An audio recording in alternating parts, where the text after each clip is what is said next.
auto dealers here in Hawaii. Next up, we have John Nakamoto from Mitsubishi Motors. Thanks, John. Thanks, Ken. Thank you, everybody, for having Mitsubishi Motors here and myself. And I do know I'm overdressed. I also have a Hawaiian shirt, not a dress, a shirt in my room.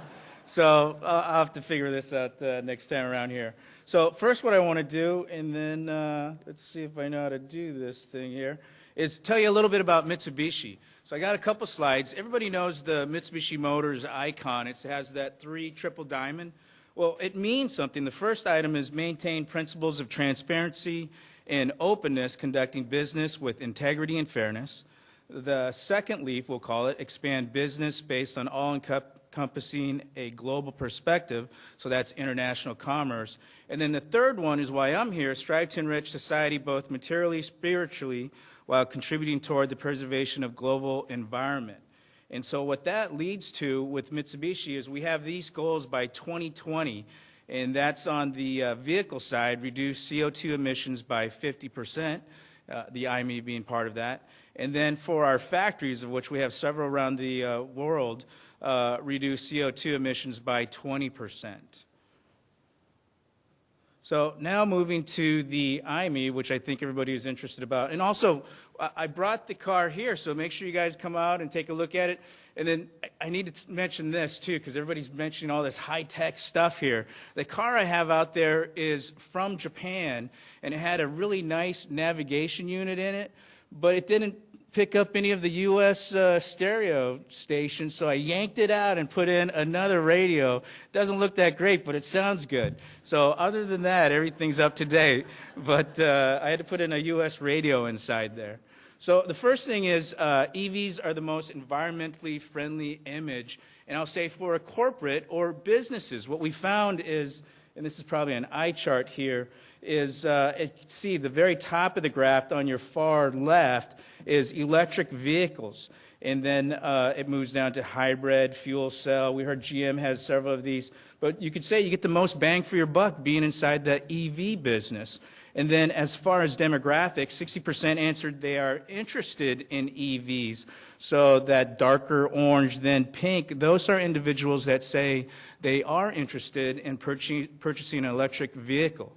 And then something else that recently happened with Mitsubishi Motors, I think Toyota had this crown for years as far as in Japan, who's the most environmentally conscious or friendly. I'm not too sure exactly how the survey worked in Japan, but Toyota always had that crown. Well, this year, just a couple months ago, Mitsubishi Motors took that crown because of the Mitsubishi IME. So again, just to show you how powerful the EV is. And one of the things I need to mention, too, is the IME you see out there is a true production vehicle.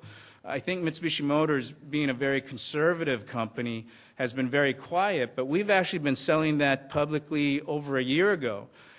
We then have moved into China. We move into Europe later this year. So the one thing you could say is that's a true production vehicle that's out there. So how long have we been doing this? Since 1970, so 40 years with electric vehicles. 1995, we moved from lead-acid battery to the, I'll call it the second generation lithium-ion technology battery. There's several benchmarks inside here, but ultimately culminating to the iMEV. And there are several other models that are soon to come out here shortly.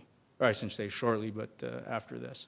So here's some specifics with this, and then this chart's missing it, but if you can envision on this thing, it says Japan market model. So a lot of people get confused about everything I'm talking about. Is that what's coming to the U.S.? It's based on the U.S. model. I can't tell you specifically today what the U.S. model will have, but you could base it off this, that the packaging, it fits curb weight, 2,376 pounds, not very heavy. Seating capacity, 4 people. I had 4 guys that ranged from 6'3" to 6'5" inside this vehicle, and they had plenty of headroom inside this car. It has, the way it's shaped, it's in a class called K car in Japan. Has tax incentives, And so that's the car that we choose to put in. By the way, it's called I-MEV. I means love in Japanese, and then MEV is Mitsubishi Innovative Electric Vehicle. Top speed for the Japan production car is 81 miles per hour. That's a governor on the car. With the EVs, and not to steal someone's tagline here, but speed kills. If the faster you go, the more battery juice you use. Now, for the U.S. market, we might have it up to 90 miles an hour, but currently it's 81 miles top speed, so highway capable, both in Japan and here, of course, in the U.S. Moving down below, the total voltage is 330, and the battery size is a 16 kilowatt, same size as the Volt. And what I like about that is charging. One of the options you have with the smaller battery is it has 3 ways to charge. So for all of us here, I saw there are several hands as far as parking garages or parking lots. Simple 110 would work. But of course, for somebody who has a schedule, drives great distance, you have the other option, which we need, the infrastructure for 220, or they're calling level 2 now, so you can charge significantly faster. But all of those are options, including this fast charge capable. So on a fast charge, and for some of you, maybe that's development of the gas station of the future, you could call it. Recently, we charged the I-MEV using a Tokyo Electric fast charger, but here in the United States, I like to say we made a little bit of history. We took a whole bunch of journalists, 10 I-MEV cars, and I think it took, say, just over 50% mark. We missed it because it happened a lot faster than we thought, so almost 60% took 6 minutes. So that's something that's changing. It took, we say here it's 30 minutes to 80%. It took us 22 minutes to do 80% on the fast charger. So again, a whole new world for all of us. The batteries, there's a lot of discussions about batteries, but I'll just tell you on our side, Mitsubishi Motors formed a new company with GS Yuasa, Mitsubishi Corporation, and Mitsubishi Motors. We established Lithium Energy Japan, and that battery, or I should say one of the battery plants goes into production early 2012. So our production numbers will go significantly higher. Unfortunately, I don't have all those great numbers that you guys had, but we'll have significant numbers at that time. So what this is showing you here is the I-MEV, just like our other Mitsubishi cars, the Evo, the Eclipse, the cars that you guys know, it goes through the same type of testing. They freeze the little guy up there. It does great in sub-zero degrees. The road test. That one in the water right there, you get these questions about, am I going to get electrocuted if it rains outside? Or I remember I was up in Oregon, and one of the journalists asked me, what happens if I drive into the river? You know, first of all, don't do that. But I knew what what they were trying to say is there anything going to happen for that? And so what they did in Japan is they brought out the press. We had a whole TV crew out there, and we filled this dike up with water, and we drove that, the little car out through there, and it looked like a little U-boat submarine underneath. And one of the byproducts that happened, one, nobody got electrocuted. It's perfectly safe, and it proved to everybody that it's just like a regular car. But also with EVs, I'm going to say all our EVs, they have high torque. They're very fun to drive. And so you can see that big wake that's in front of that car. It just pushed all that water right out of there. So it's a fully capable car, and you're going to find as these things come onto the road, they're a blast to drive. Oh, I'm on the south side, so I love this stuff. And then you can see we use it for marathons, pace car. There's no tailpipes on it, so that's one area you could show it. And then also the last one is showing that it's highway capable. So in Japan, they call it this is a screen from them, is 100% electrical power, zero emission, 3-way charging, which is very convenient. And then, of course, we all know it's very quiet and sporty. I think most of these designs showed the batteries were in the floorboard, so it's a low center of gravity, so another byproduct with EVs. And then what's going on in Japan? So one of the things I had indicated that Mitsubishi's been at this for a very long time. So a lot of questions that come up is, how long's the battery going to last? Well, for us, we can say that battery out there has been out there almost 5 years.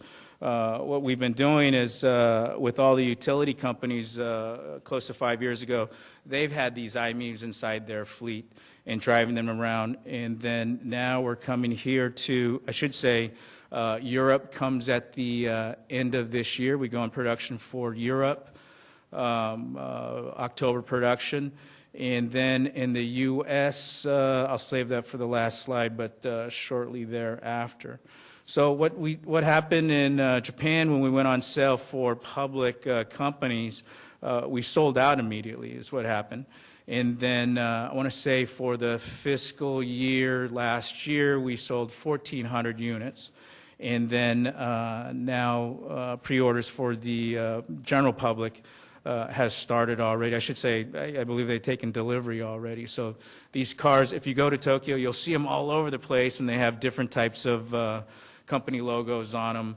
Again, it's doing the right message. It's working well as far as zero emissions. So U.S. market, there was tests with Southern California Edison, PG&E, and then I don't know if you've heard this before. We have them inside the Best Buy Geek Squad. They have it in their fleets.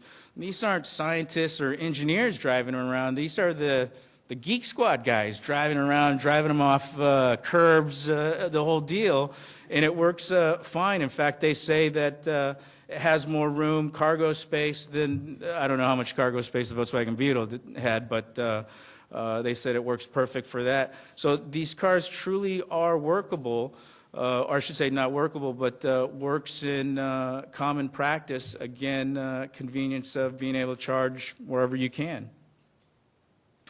As far as rollout, this is not updated, but just to tell you a little bit, what we're looking at doing is, and we're still studying as far as phase 1, of which the state of Hawaii is included in. We're looking at those states that are working toward infrastructure, that are working toward purchase incentives, and where this, I'll say, where is the state governments assisting as far as adoption of electric vehicles? So I know this is not current, but just to give you a little bit of the logic behind it. So what's going on as far as what I mentioned was infrastructure, development of a smart grid, strict gas emission requirements, purchase incentives, not only for the vehicle but for the infrastructure with the air environment, Coulomb, and the like. We are working hand in hand, as our friend here from Nissan had mentioned. We're independently working toward that common goal. We need everybody to succeed so that the worst thing that can happen for all of us is there's an electric vehicle dead on the side of the road. We need this to show there's a great deal of education that's required for the consumer. And so the last item I have is currently we're planning for the U.S. model to be here by November 2011. And I believe that's my last slide. Thank you very much.